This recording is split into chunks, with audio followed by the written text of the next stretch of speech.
Laban na, panibagong araw, panibagong tuklas. Muli nga kami nagbabalik sa lungsod kung saan may tricycle sa kaliwa, may tricycle sa kanan. Dito yan sa Tricycle Capital of the Philippines, walang iba kundi ang Cabanatuan City. Nakarating nga sa aming grupo ang usap-usapang kainan dito sa Barangay Mabini Extension. At ang sabi pa, malapit lang ito sa isa sa pinakasikat na universidad sa ating lalawigan. Dito yan sa Wesleyan University, Philippines. Pag narating mo nga itong main gate ay kakanan ka lang. Halika kayo mga kababayan, samahan nyo kaming pasukin ang kainang ito. Welcome to M Coffee Food Hub! Laban na!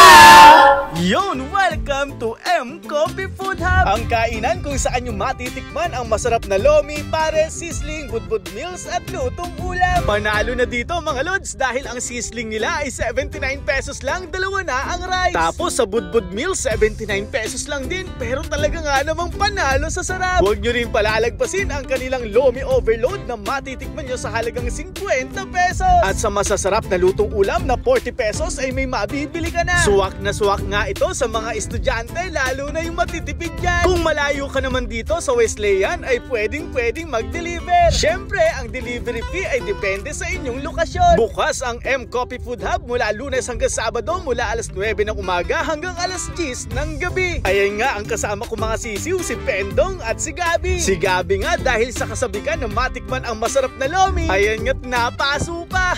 Sarap niyan mga lod, sa halagang 50 pesos lang, panigurado, solve ka na. Tapos yung sisling nila na sulit dahil dalawang rice agad. Meron silang sisling pares, sisling sisig with egg, may sisling liempo, sisling chicken at marami pang iba. Eto nga ang kanilang menu mga lods, i-pause nyo na lang para makita nyo. At dahil nga ngayon ay nauuso ang mga iced coffee, aba hindi papahuli ang M Coffee na kung saan ay sa halagang 39 pesos lang ay matitikman nyo na. Yes po, 39 pesos lang, presyong pangmasa. 39 pesos nga rin ang kanilang soda coolers tulad ng lychee, blueberry at strawberry. Hindi rin mawawala ang milk series, ang matcha series, mga inumin na talaga nga naman perfect na perfect sa maalinsangan ng panahon. Kaya nga ba't ka palalayo kung meron na dito sa M Coffee Food Hub. Isama na ang kaklase, kabarkada at buong pamilya at dito na kayo magbanding. Panigurado hindi kayo magsisisi sa inyong ibabayad. Para sa ibang detalye, pwede nyong bisitahin ang kanilang official page. Hay, panibagong tuklas na naman ang ating nalaman ngayon. Kay Sir Marco na siyang may-ari at sa lahat ng bumubuo ng M Coffee Food Hub, hangad po namin ang tagumpay ng inyong hanap buhay. Ito po muli si Quiz Philip, isang proud probinsyano at isang proud Nova Ecijano mula sa bayan ng Laun. Sa ngalan ng mga sisiw na si Pendong, si Gabi at si Dugong na may hawak ng camera, kami po ay patuloy na naghihikayat na suportahan at tangkilikin natin ang sariling atin. Shoutout naman dyan sa lahat ng estudyante ng Wesleyan University, Philippines. Maraming salamat sa pagsama hanggang sa muli. Paalam, ingat and God bless. Laban na!